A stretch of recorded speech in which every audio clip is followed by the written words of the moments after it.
So over the past few days, we heard from Secretary of State Anthony Blinken, who gave a big speech on China and talked about this being the main focus for the United States, that forget Russia. I mean, and it's amazing to even hear him say, he's like, forget Russia. China is the main focus, and we're not going to back down from China. We're going to stand up to the sphere of influence that China is trying to create in the Indo-Pacific, and that should be our main focus now. So I want to kind of unpack the China question. Sure. And where do you see the propaganda? Where's the truth, actually? Let's get to the truth here. Is China, I hear from people in my YouTube comments like, you don't know what you're talking about. China's about to attack the United States. You better listen to Anthony Blinken. You better listen. They're about to attack the United States. And then other people say, this is absolute fear-mongering by the United States. So where is the truth in this? China's a threat. Always has been. But just because it's a potential threat to our interests doesn't mean that you have to go to war with them. I believe part of what's unfolding is the United States is, again, the provocateur here, and we're doing it in such a crazy way. We're not as strong and as powerful as we think. We are delusional in that regard. We think our military, that we can withstand anything the Chinese throw at us. The entire premise of U.S. power projection in the Pacific is based upon our naval force carrier task force. Well, those carrier task force in the past, they could withstand conventional missile threats. We're now in the era of hypersonic missiles. The aircraft carrier is completely vulnerable to a hypersonic missile. And my understanding is the Chinese have some, and the Russians certainly have some, and would be more than happy to supply the Chinese with them if they felt that there was really an existential threat from the United States. So at that point, when you take out all aircraft carriers, what's the United States? What's our option left? A nuclear strike on China? We could get Doolittle again from World War II, and and again, that the Doolittle raid, it made Americans feel good. It didn't really do much damage. Exactly. And, you guys killed, but it made us. It's part of that propaganda meme. It feeds into it. I think China is being extremely shrewd right now, and they're not looking for a direct military confrontation with the United States. Look at the lockdown that's taken place in Shanghai because of COVID. Right. It does not make sense, particularly in light of how China dealt with the COVID threat the previous 2 years. They never had that kind of massive lockdown of any of their major cities. Now, all of a sudden, we got the COVID, we got to lock it down. Well, why is Shanghai important? Shanghai is a critical hub for economic activity with the United States. And in locking down that city, it locked down and stopped the flow of critical economic elements to the United States. In a way, this is another source of pain for the U.S. economy. We haven't seen it really manifested yet. So this is a way that China can engage in economic warfare without declaring economic warfare. They can say, we'd love to help you, but boy, we got this COVID and we got to contain it. Just like, you've locked down your society, we got to lock ours down. Right.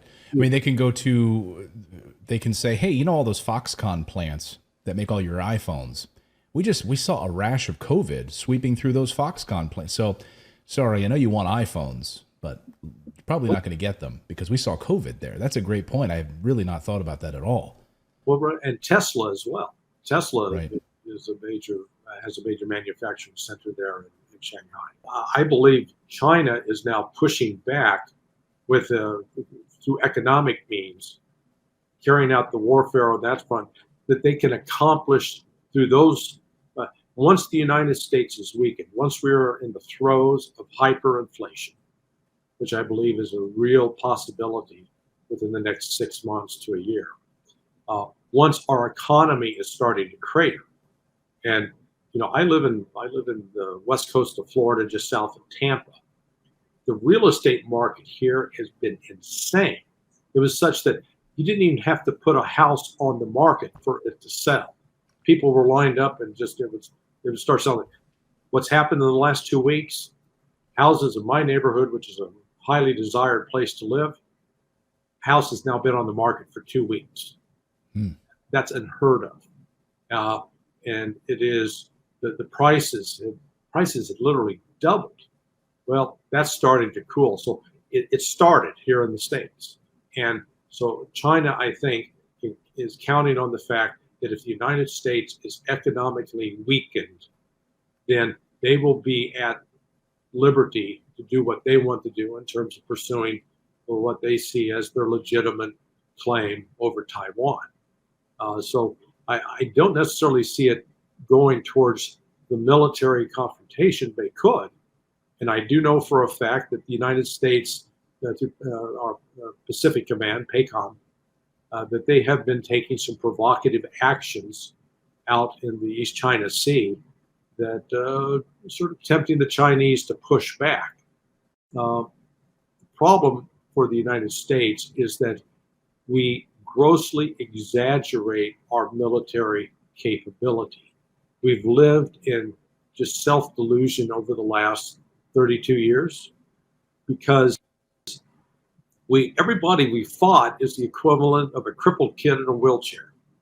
We've never actually fought somebody who could stand on both feet and have both arms and is a trained fighter. We fought Iraq, we fought the folks in Somalia, we fought the Afghanis, and frankly, we didn't win any of those conflicts. Right. I mean, look what happened in Somalia. I mean, the reason Bill Clinton got out because of what happened in Mogadishu. My brother was there at the time, or shortly before that. It was a mess. So you're right about that. I've thought a lot about that.